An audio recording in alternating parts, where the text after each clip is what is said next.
Hey there! Welcome to our Fanatec CSL DD force feedback guide for all the major sims on the market. Much like our DD1 and DD2 guides, I'll be categorically running you through the in-game settings, the wheelbase settings, even the in-car settings to get absolutely perfect force feedback from your new base. If you don't know what any of that means, don't worry, stay tuned, I'm going to have the force feedback primer roll right after this. Digital signals are represented through bits. The greater a signal's bit depth, the greater its resolution. For instance, a 12-bit signal can hold a potential of 4096 states. That is, if you're using the entire dynamic range of that signal. The quieter the signal, the less of that potential dynamic range is used, and the more coarse and distorted the rendering of that signal becomes. How is this relevant to us? Well, force feedback signals are digital signals. As such, we want to maintain good gain structure principles. We want to turn up our in-game force feedback signals as high as we can, shy of getting excessive regular clipping. Some clipping will be fine, as it's a good compromise between dynamic range and keeping the bulk of the force feedback signal in a sweet spot. I'll be showing you my preferred sweet spots on a per game basis. Before we make any adjustments, you want to make sure that the wheelbase is set to advanced tuning mode. The way that you do this is press the tuning button on your wheel rim and then press it again and hold it for a couple of seconds until it switches to advanced mode as such. We begin in Content Manager. If you don't already, I would strongly recommend getting Content Manager, Custom Shaders Patch and Sol before continuing on with Assetto Corsa.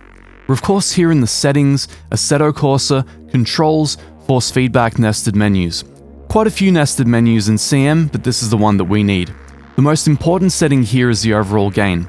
I like to set this to 55% as a good middle ground. The force feedback levels on a per car basis are highly variable in Assetto Corsa, so we'll get to tweaking those after this. 55% tends to create a good middle ground between clipping and overall force, though there does tend to be a lot of clipping inbuilt in the AC force feedback engine. Moving on from here, filter and minimum force are both left at 0%, likewise with effects, curb, road, slip and ABS all left at 0% because now we're using a direct drive wheelbase, we simply don't need any of these additional forces or any additional filtering. Down under miscellaneous, we keep enhanced understeer effect off, but we do engage soft lock. This creates fake bump stops at the end motion range of the wheel on a per car basis. So let's say you have your wheel rotation set to 1080 degrees, but the car that you're driving only has 360 or 540. The game will automatically create those fake bump stops at the appropriate points for you so that you don't oversteer. Down in post-processing, we keep this completely disabled. Lower speeds FFB reduction looks to be a new addition to the menu. This is likely to avoid oscillation at slow speeds, which is a problem that plagues many titles. We keep this at the defaults for now of 3 km per hour and 1%. After this, in the experimental section, we keep everything unchecked. Quickly going back to axis, you can see that I set this to 1080 degrees, which I match in my wheelbase itself. The reason that I do this is that AC auto scales to the car that you're driving, and 1080 will allow you to adequately drive, or rather accurately drive, even old school cars with very high degrees of rotation. There's one final setting for us to set up, and that's here in Custom Shaders Patch, FFB tweaks. You want to make sure that your basic FFB tweaks are active, that McPherson strut force feedback adjustment is active, disable force feedback during loading, and finally, of course, more physically accurate gyro implementation is also active. This makes the force feedback a lot more similar to what you might find in ACC, thus unifying the two games, making the force feedback in AC a little bit more modern and a little bit more unified to what you might know. Now for our wheelbase settings for Assetto Corsa. Begin by hitting the tuning button on your wheel rim. Our sensitivity is set to 1080 as per the in-game settings. Force feedback at 100, force feedback scaling at peak, natural damping at 30, natural friction off, natural inertia off. That said, if you find the wheel is a little bit light and limp around the center, you can certainly increase this anywhere up to about 5 or so. Same with the natural friction. Experiment to your specific needs. I personally find the natural damping alone is enough for me. Force feedback interpolation set to 1. Force effect intensity set to 100, force 100, spring 100, and damper 100. Here's how we adjust the force feedback multiplier per car in AC for absolutely perfect force feedback. Make sure to download a third-party tool which shows force feedback telemetry such as Sidekick down here. Make special note of the grey bar to the right as that's our force feedback telemetry. Take the car to an extremely high compression zone like T1 of Brands Hatch and take a look. 2 small clips at the highest downforced, highest compression part of the circuit. That means it's an absolutely perfectly dialed force feedback for our needs. Watch as we go through these mid corners and catch a few of the dips on the inside. Just shy of clipping, this means the majority of the force feedback signal is going to be in a very strong, highly detailed mid-range. In order to set this per car, make sure to boot up the force feedback controller that you can see up in the top left there and simply adjust the force feedback slider for the car that you're driving to keep it in the sweet spot. Now in the famous Assetto Corsa Competizione, we're here in the force feedback menu. Because ACC doesn't have a per car force feedback adjustment, we have to be very careful in how we set the overall force feedback gain. My recommendation for the CSL DD is anywhere between 70 to 80% for most cars. You can see here I've split the difference for the McLaren 720S that I drive. Minimum force, just like AC, we keep at 0%. Dynamic damping, as per developer instructions, we keep at 50%. Road effects at 0% because these are canned effects we simply don't need in our new direct drive wheelbase, and the frequency at the maximum of 333. Don't worry here because the CSL DD can currently take a maximum of up to 1000 Hz. Down in advanced, we keep the steering lock at 720. The reason that we do this is that ACC, unfortunately, unlike AC and Content Manager, doesn't create fake end stops for the car's wheel rotation. So let's say that you're driving a car that has a wheel rotation of 540. If you spin out your car, your wheel will keep rotating past the 540 point until it hits the fake end stop at 720 degrees. 720 makes a good middle ground for cars with larger rotations such as Porsches, while still being very drivable for cars with lower rotations such as the McLarens. And now for our wheelbase settings for ACC. Begin by hitting the tuning button. Our sensitivity is matched to the in-game setting of 720. Force feedback strength is at 100, unlocking the full 8 Nm potential of the base. Force feedback scaling is at peak. Natural damping is at 30. Natural friction is off. Natural inertia is off. Force feedback interpolation is at 1. And force effect intensity is at 100. Force at 100, spring at 100, and damper at 100. The first question a thoroughbred AMS2 player might ask is, why would I keep the FFB type at the developer default? The reason for this is that the custom FFB profiles that go around in the community tend to change with the wind, so this is the only center point that we have that might remain somewhat constant over the months. The default force feedback is actually not as bad as some would suggest, and you can actually get a lot of mileage out of it, especially on a direct-driven wheelbase. My recommendation is to begin with a gain at 70. This tends to create a good middle ground between clipping and overall forces. We'll of course have to adjust this on a per car basis like most other sims, because in AMS2 it does tend to be highly variable. I'll show you how to do this later. Low force boost, you definitely want to keep it 0 on a direct driven wheelbase. You don't need to boost these forces whatsoever. FX, I would recommend keeping anywhere from 0 to 10.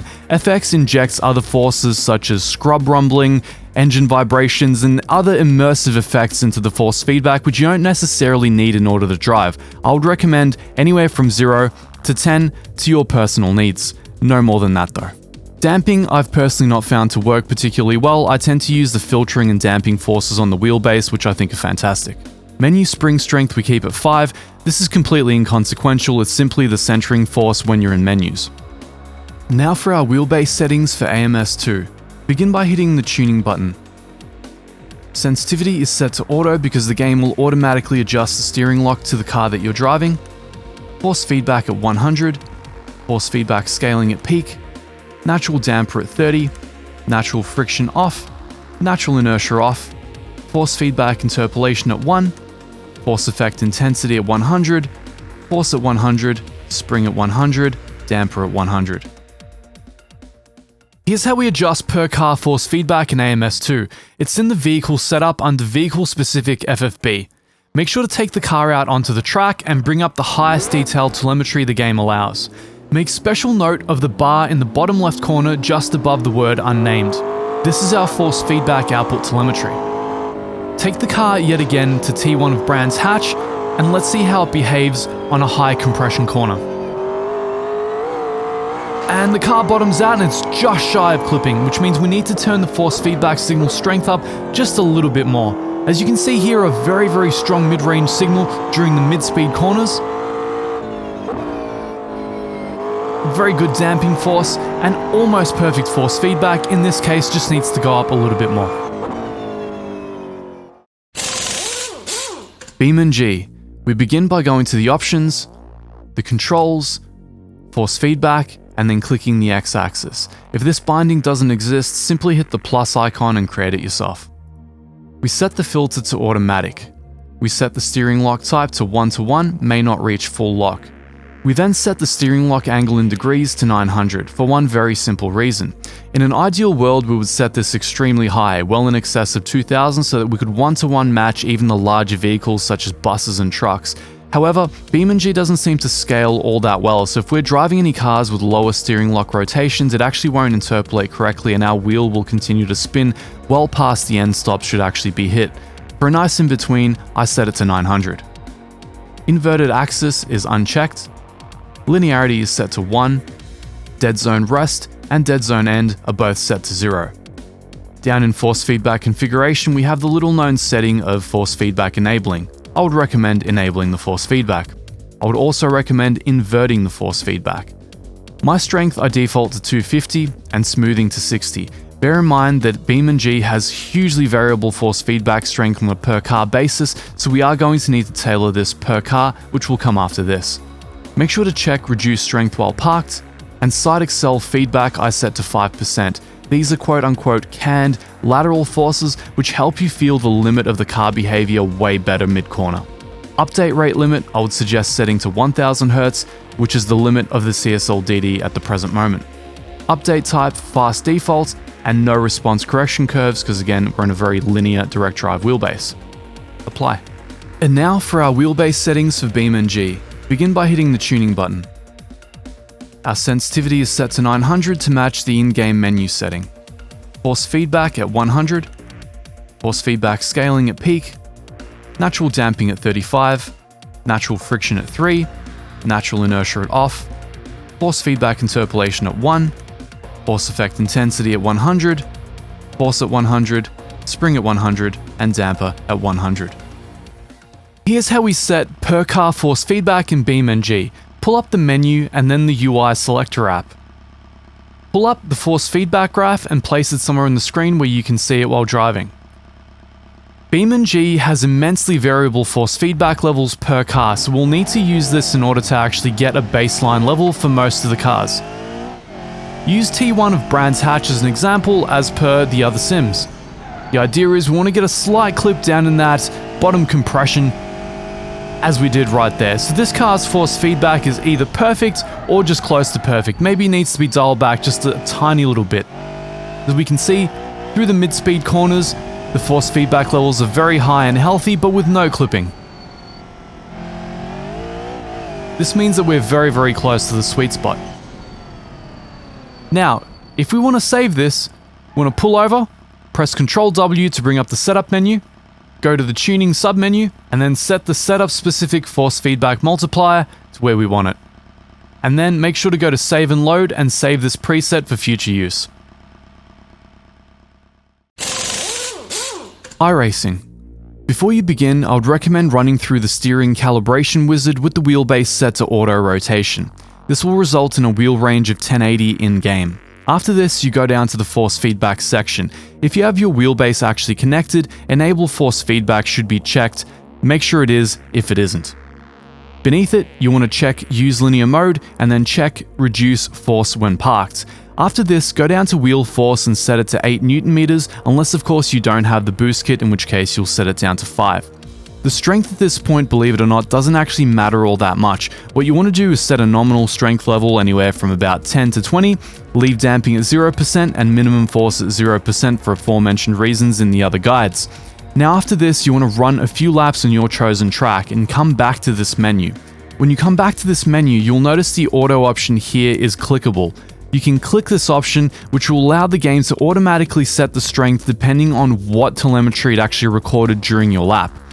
What it tends to do is set the strength a little bit higher than you might like unless you're driving an extremely high downforce, extremely high compression track with lots of bumps, so make sure to tailor the strength to your needs afterward, but the auto setting should get you about 90% of the way there.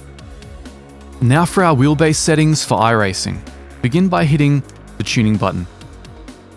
Sensitivity at auto, which should automatically match to the 1080 in-game. Force feedback strength at 100. Force feedback scaling at peak, natural damping at 25, natural friction off, and natural inertia at 5. Force feedback interpolation at 3, and force effect intensity at 80. The reason that we dial in this much smoothing is because of iRacing's very coarse force feedback engine to get rid of the worst of the grain. Force at 100, spring at 100, and damper at 100. Dialing in car-specific force feedback settings in iRacing is a complete cinch. Just like we have up until now, load up a high downforce track such as Brands Hatch. Make special note of the force feedback meter up in the top right just beneath the FPS. Make special note of this as we go into the high compression corner at T1. And 2 almost clips right at the bottom. That means our force feedback setting for the 488 Ferrari GT3 are almost perfect. We'd probably want to turn it up just a little bit more to be absolutely perfect. RaceRoom has the ultimate force feedback menu, and in my opinion also the best overall force feedback engine out of any of the titles that we're going over here today. Here in the controls force feedback section under Essential, we of course want to check force feedback on and invert the force feedback. I find having force feedback on tends to be an important foundational point for dialing the force feedback.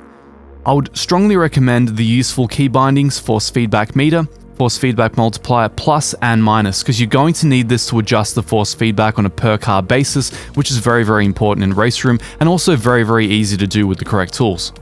Down here under physics based, we have the most important controls. Here's where RaceRoom's novel menu really comes in handy. Make sure to look at this menu here on the right. As I adjust the force feedback strength, you get a visual representation of what that actually means to the signal. Very handy. I would of course recommend keeping the force feedback strength at a maximum of 100 for the maximum potential dynamic range.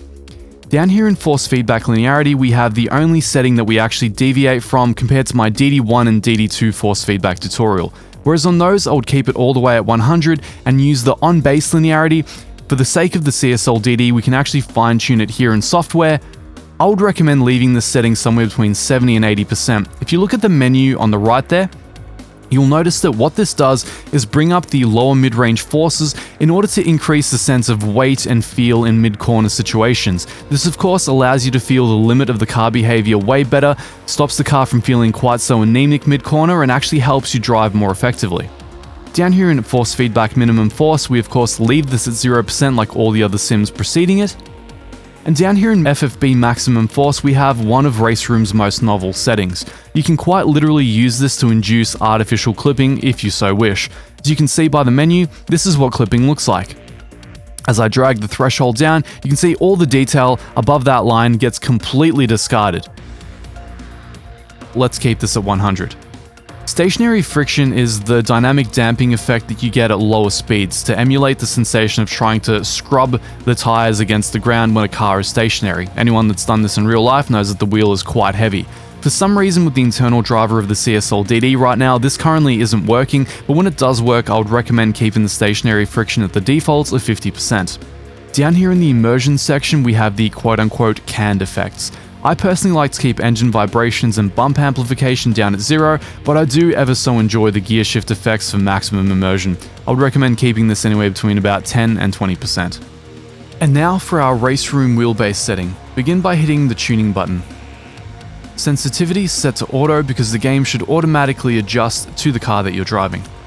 Force feedback strength at 100, force feedback scaling at peak, natural damping at 25, natural friction off, natural inertia off, force feedback interpolation at 1, force effect intensity at 100, force at 100, spring at 100, and damper at 100. And here's how we set up per car force feedback in RaceRoom Race Experience. Make sure to bind keys to the force feedback multiplier as well as the force feedback meter. The force feedback meter can be brought up with this key binding, as you can see in the bottom of my screen here. Very detailed, amazing graph for fine-tuning our FFB to complete perfection. Once again, take the car to T1 of Brands Hatch and wait to see what it does under high compression. 2 small clips almost exactly like AC when we started this guide, which means this force feedback for this car is in the absolute perfect spot. Watch as the meter meters a signal in the mid to high mid-range during these mid-speed corners. That means our force feedback is dialed to absolute perfection. Aim for this kind of behavior per car when you're running RaceRoom yourself. rFactor 2. We hit the cog icon in the top right corner and then go to calibrate. In a perfect world where rFactor 2 would function without bugs, what we would simply do for the steering rotation limit mode is set it to device driver. That would automatically talk to the Fanatec software and work out what you have your wheelbase set to, ideally automatic. If this doesn't work, simply set it to software and hope that it works via automatic. If it doesn't work via automatic, you can custom set it to 1080 and then match that in your wheelbase. Make sure to check range set by vehicle so that it adjusts it for the vehicle that you're driving. You can see in the case of me driving the C8R, it's the 540 degrees. Jumping up to force feedback, we want the type set to wheel. Smoothing is going to vary anywhere from 1 to about 6 depending on the car. My sweet middle ground tends to be somewhere around about 3. It tends to work well for about 80% of cars. Now this is going to depend because there's so much variance in rFactor 2 with the force feedback for each vehicle. The general modus operandi is that you want to dial up the smoothing in software before you dial it up on the wheelbase, because that's going to result in less overall latency. The car-specific multiplier is going to vary a great degree depending on which car you're driving. It can vary anywhere from 50 down to 90% or anywhere in between. Because rFactor 2 doesn't have an easy way to look at the telemetry and the force feedback output coming from the game, you'll simply have to adjust this to taste with your wheelbase remaining at 100 so you don't cap any of the 8 Nm potential torque. Minimum steering torque is at 0%, this is not for direct-driven wheelbases, and the steering effect strength we keep it positive. And now for our rFactor 2 wheelbase settings. We begin by pressing the tuning button. Sensitivity, as explained in the menu, we want set to automatic if at all possible. If you can't make this work no matter what, you can manually set it to 1080 and match that in the menu. Otherwise, try to make it work at auto. Force feedback strength at 100, force feedback scale at peak, natural damping at 25, natural friction off, natural inertia off. The reason for this is that we need a very light wheel in order to play with the very interactive force feedback model of rFactor 2. Force feedback interpolation at 1, force effect intensity at 90, force 100, spring 100, and damper at 100. Different wheel rims require different amounts of force to feel right. A simple strength adjustment should be all that's required to tailor these profiles to most situations. If you're finding that the FFB is interfering too much with your driving or hampering your hot lap times, my recommendation would be to first lower the in-game smoothing, then the interpolation on the wheelbase. If this isn't enough, then lower the natural damper setting, as well as the natural friction and natural inertia. These will remove delay between yourself and the forces, but transmit them in a way that's more coarse. Finally, if you'd like to see a similar guide made for the more popular and less niche racing games on the market, such as Dirt Rally, F1 2021, and other titles such as that, do let me know in the comments down below. Well, I sincerely hope you got something useful out of that guide and you can hit the ground running to enjoy your new wheelbase. I know well the pain of wading through a myriad of different force feedback settings, seemingly not knowing which way is up. That's why I've taken on the hard work for you so you can simply plug in these settings, get 90% of the way there, and hopefully just enjoy yourself. Let me know in the comments down below what you want to see broken down in future videos, and make sure to subscribe not to miss them. So until the next time, I'll see you guys later.